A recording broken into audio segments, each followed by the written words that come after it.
and start the broadcast.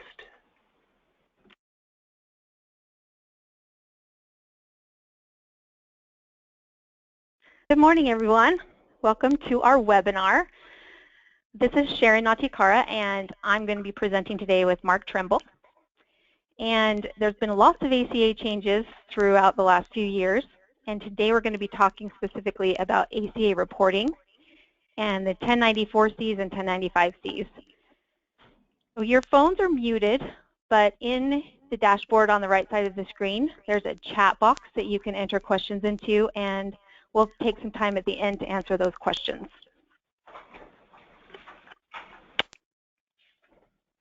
All right, so let's start with some basics. So you know where, just so you know that where we are in the Affordable Care Act, I'll be referring to that as ACA, there are 4 basic parts. So starting at the top and working clockwise around this diagram, we have individual shared responsibility and employer shared responsibility. These are also referred to as mandates. We've got the individual mandate and the employer mandate. Third, we have the exchanges, which are also called marketplaces, and this is where people get subsidies. And the fourth and final part is the marketplace reform, and this is for all other provisions of the ACA. And today we're going to be talking about ACA reporting. And ACA regulations now require that carriers, employers, and individuals report information about their health insurance participation throughout the year. Okay, so the IRS needs a way to track what's happening with healthcare. And so they've come up with some new forms. They're called 1094s and 1095s. We're talking about this today. And the ones that are going to impact us the most are the 1094 and 1095Cs. These are for large employers. That means they have more than 50 employees, or FTEs is what we call them, full-time equivalent employees. And even though employers with 50 employees to 99 employees are exempt for 2015 from penalties, they still have to report to the IRS. So the reporting is done by a calendar year. So even if your plan renews mid-year, let's say it renews in April or July, you still have to report from January to December every month of the year. And you'll notice on this slide, I put the large employer reporting at the top because that's what we're mostly focusing on. But there's other people, a lot of people have to report to the IRS and give them information about their health insurance for the year. So we've got the individuals on their Form 1040. There's now reporting for health insurance. Also, if they receive a 1095, they'll have to include that information in their individual tax return. Exchanges and marketplaces have to file Form 1095A. Carriers have to fill out a Form 1094B and a 1095B. And certain small employers also have to report if they are involved in a self-insured plan or if they're part of a control group. And when I say part of a control group, I mean that they have similar ownership with another larger company. When combined, it makes them over 50 full-time equivalent employees. Okay, so today we're going to be talking about the C-Series forms. These are specific to large employers, and these forms, well, the 1095 has to be provided to each employee. It's very similar to a W-2, only instead of income information, it has details about your health insurance and how you've participated throughout the year. I'm going to be talking about the Form 1095C. That's the one that goes to the individuals. And Mark is going to be talking about the 1094C. That's the form that is reported to the IRS. So not every employee needs to receive a Form 1095C. The only employees that need to get this are the ones who were eligible for the insurance during the year. So we're not just talking about people that participated and signed up for the health insurance plan. We're talking about anyone that was eligible during the year. So that would include COBRA participants.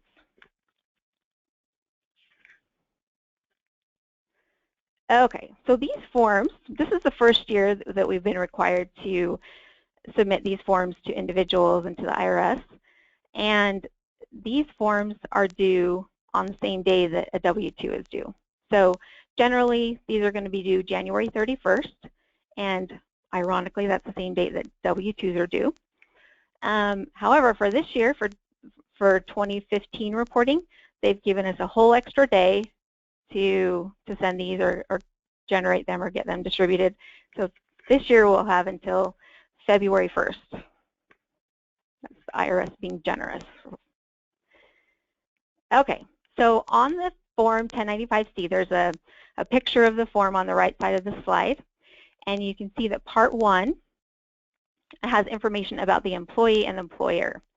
Part 2 has details about the coverage that people have received month by month, and you'll notice that this has to be tracked starting in January. And then Part 3, we're not going to have a lot of clients that need to fill out this information, but if they do have a self-insured plan, we're going to have to gather details about that. So here's Part 1. The best part, this is the best part of the form because we have this information saved in our database, so that makes it easy for us. But in the green balloon, you'll see that it's just basic employee information, their name, their address, their social security number. We've got that. And the red balloon shows the employer data, so name of the employer, the worksite employer, their federal ID number, a contact person, and their address. So Part 2, this is where it gets more difficult. You'll notice the little green balloon at the top. So we have to put a 2-digit number for the date that the plan started. So if your plan starts in July, your 2-digit code is going to be 07. Then as you work your way down to the red balloon on line 14, we're supposed to indicate whether the employee was covered with minimum essential coverage and the months it was available. So the first column, if your employee had coverage all 12 months, you can just put the code in there for all 12 months. However, if they had some transition through the year, for instance, they went from a employee-only plan to an employee plus one plan, you would have to indicate any changes that occurred, or if they lost coverage and they weren't participating and then they started to participate, that's a new code. I didn't include the codes in here, but I've got a cheat sheet if anybody wants it. As you drop down to line 15, this is where you're supposed to enter the employee share of the lowest cost premium option. So if somebody is enrolled in a family plan, you're not going to put the lowest premium for a family plan. The only thing you enter is the employee-only share of the lowest cost monthly premium. So if you have 3 different plan options and they go consecutively more expensive, or they have better offerings but the premium is more expensive, you're only reporting on the lowest cost plan option. And again, if the employee's been enrolled for all 12 months, you only have to fill out information in the first column. However, if they've had changes throughout the year, you'd have to indicate each month and when the changes occurred. Then on line 16, we're supposed to indicate whether a safe harbor or transition rule applies. There's also codes for these, and I have a cheat sheet for these as well if anybody wants that.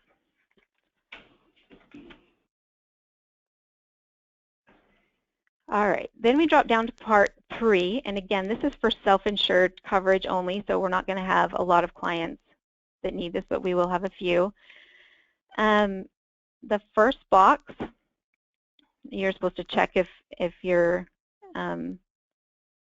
employee is covered with a self-insured plan, and we're supposed to include the employees and their enrolled family members. And you don't need to worry about employees who have declined coverage on the self-insured part. So going forward, we're creating an action plan for our clients that need to do reporting this year. If you notice as we went through the data elements that we need, we don't have all the data yet for the dependents. As a matter of fact, I should back up to this slide again. You'll notice on this part, you'll check the box in Part 3 for those that are self-insured, but for those that aren't, if you have an employee with a family plan that has, let's say they have a spouse plus 2 dependents, you would enter their information in Part 3. So you'd need to get the names, Social Security numbers, and dates of birth for all the people enrolled in the plan. And those are some of the data elements that we're lacking. So most of the carriers have this information in their databases, and we can generate reports from there. But at this point, we're working to gather those data elements in order to produce the reporting and the forms that we need. We're learning about the new HRP features that are available to us, and then we're just going to keep learning as we go. HRP looks like they've got their arms around it. If, for instance, we aren't able to gather all these data elements and get them entered into the database, we do have another option for generating the forms just off of a data dump, essentially, but we have to have all the information on the spreadsheet. But we're working on that right now. And now I wanted to turn the time over to Mark so that he can talk about the 1040C form, which is what we report to the IRS for the company as a whole. Great, thanks, Sharon. So I'm going to go over the 1094C form. And I just want to give you an overview of the purpose of the form. At first glance, looking through it, it probably looks like, well, there's a lot of information here. Why does the IRS need all this information? Hopefully, by the time we're done with this presentation, you'll have a little bit better understanding of what sort of information needs to be gathered and populated on the 1094C, and also the reasons why. So I think it's easy to think of the 1094C as a cover sheet, or the IRS calls it a general transmittal form for the large employer, so 50+ full-time employees or full-time equivalents. In terms of timeline, the 1094C and its accompanying 1095C attachments is due to the IRS on or before February 28th, 2016. And if they're required to file electronically, meaning they have more than 250, that date is March 31st. So the Form 1094C provides the IRS with some general information. And essentially, the information that is provided to the IRS in the form of the 1094 is information related to the nature of the health insurance that the employer is offering its employees and their dependents. So they want to know what type of insurance has been offered. It's also used to assist the IRS in determining whether an employer is going to be required to pay a penalty in that's a typo. I wish we could kick the can down the road to 2025, but that's for 2016 for coverage that was offered in 2015. And then the next bullet there, the information is used to transmit all relevant individual employee 1095Cs to the IRS. And we're going to go through it. The next few slides, we're going to talk about the different parts of the 1094C. There are 4 parts. 3 of them we're going to spend some time on. The 4th and final part really doesn't have, in most cases, doesn't have that much relevance. We'll talk about that just briefly, though. So part 1, what I'd like to do here is you can see on the right-hand side a snapshot of the 1094C.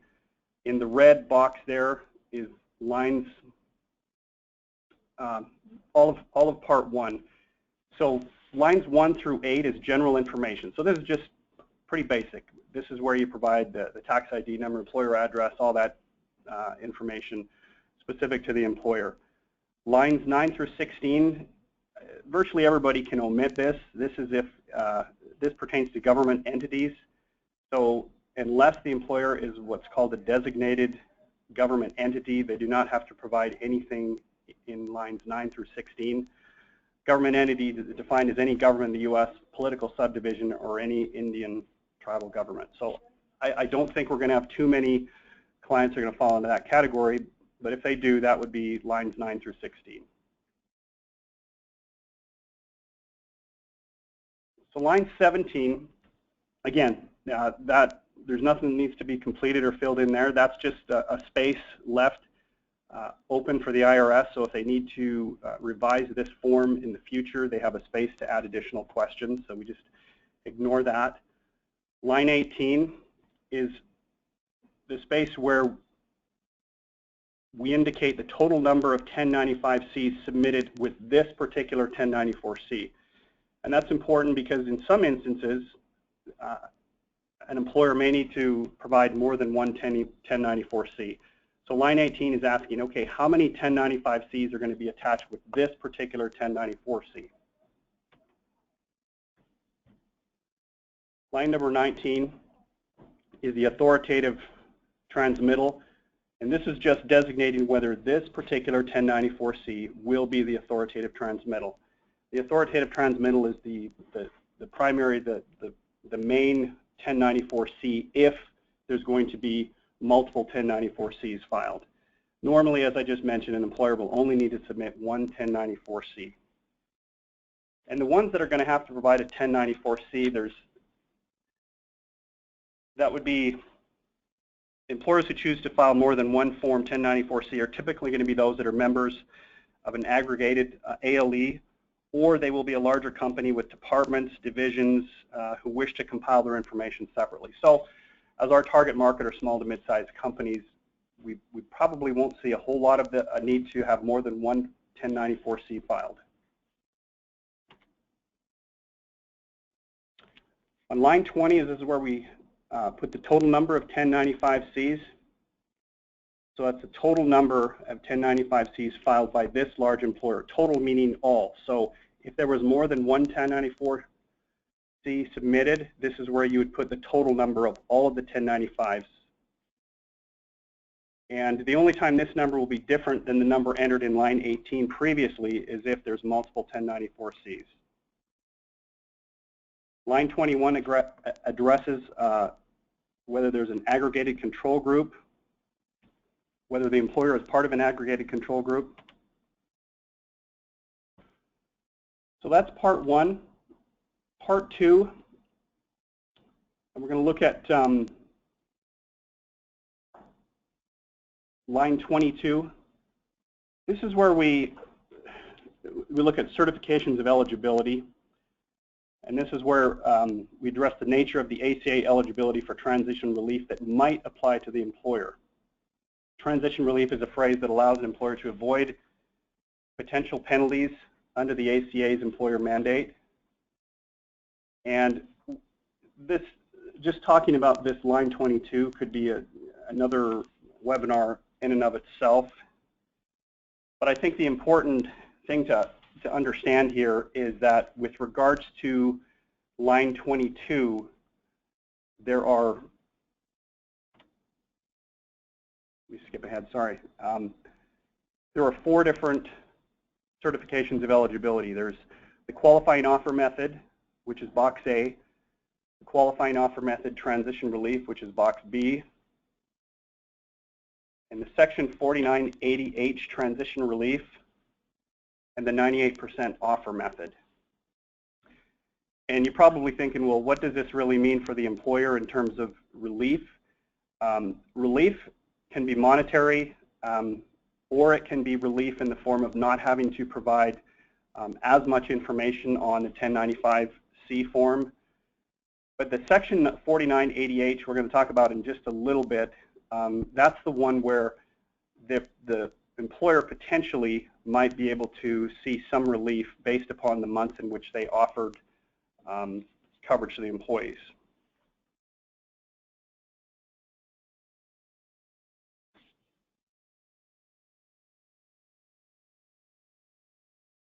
So let's talk about part 3 of the 1094C. The purpose of part 3 is to determine if in fact the employer offered minimum essential coverage under a fully insured health plan or a self-insured plan. It also helps provide information relating to the monthly full-time and total employee headcount, and it's going to indicate what month of 2015 the employer might potentially benefit from transition relief.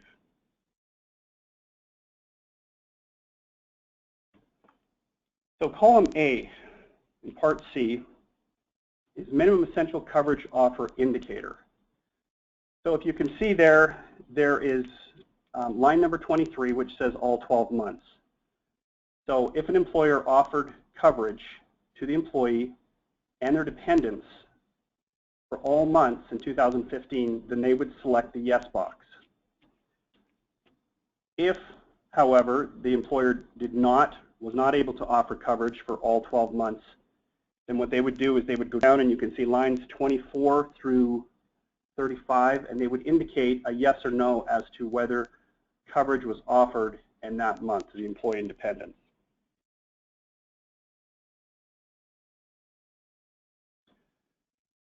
Column B is the full-time employee headcount, and in this column is where we would enter the number of full-time employees for each month. So when we say full-time employees, this would be employees that are in they wouldn't be in what's called a limited non-assessment period. The IRS determines a limited non-assessment period as employees being in certain categories that are not eligible for a finite period of time. So what that essentially means is variable hour employees do not need to be counted as full-time employees in that column B. Full-time employees that are in a waiting period up to 90 days, or part-time employees.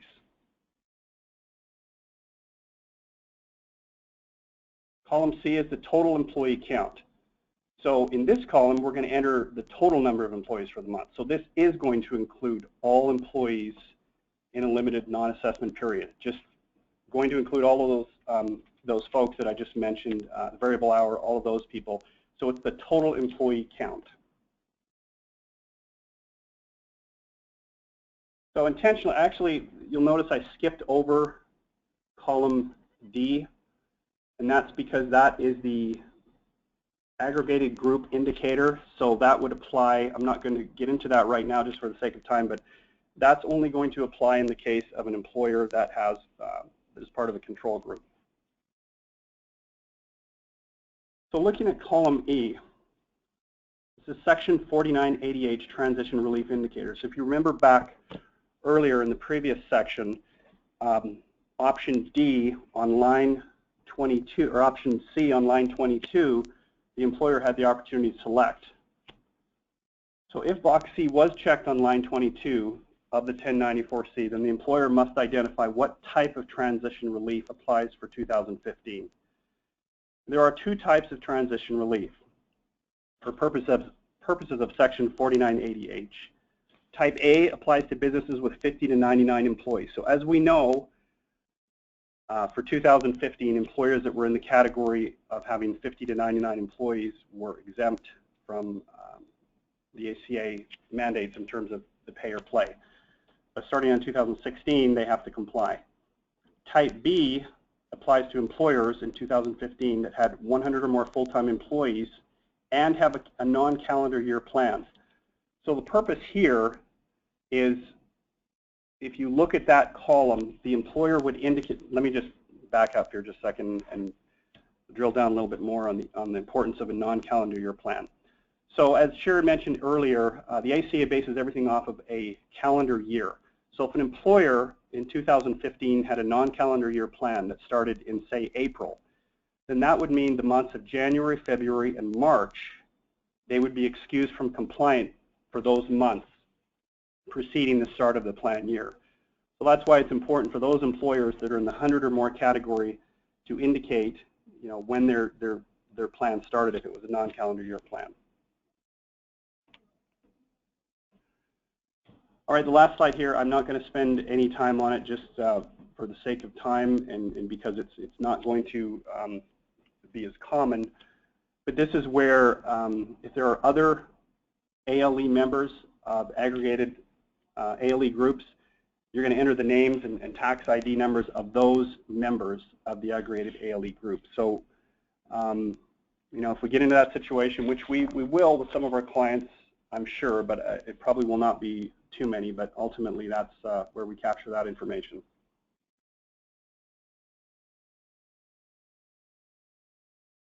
So that is 1094C in a nutshell. You have the opportunity to submit any questions in the chat box, as mentioned previously. And just a reminder, as far as upcoming webcasts, November 12th, we have the third webcast entitled What We Know Now, and that is, I believe the presenters for that are going to be Mary Beth Lund and Kim Troop.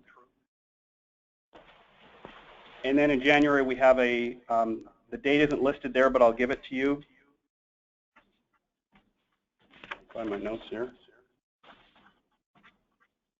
January 21st at 1 o'clock Mountain Standard Time.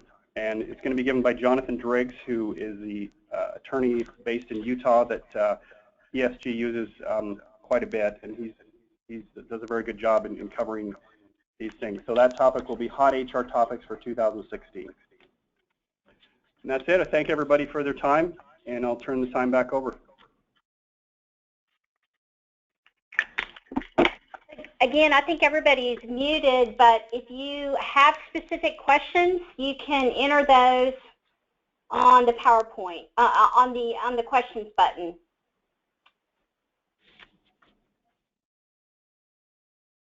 All right, I see a couple questions coming in. The first question is, when will HRP Davidson have a PowerPoint presentation? I think we circulated to everybody initially a 7-minute video about the existing reports, ACA reports that Davidson has. If you need a copy of that link again, this is Kim. Feel free to shoot me an email, and I'm happy to send that out to you. There are 4 existing reports right now. In October, there was an additional release that has some additional fields where information can be maintained. We'll be talking about that in a little more detail with the HR and benefits team on Friday. And then Davidson still has additional promises of additional utilities that should be released before the end of the year to help us with the actual 1095 and 1094 forms that Mark and Sharon were talking about today. Does anybody else want to chime in? Mark, Sharon, I think I've told everything that we know at the moment. I think you got it. If anyone thinks of questions later, they can send me an email also, and I'll shoot them an answer.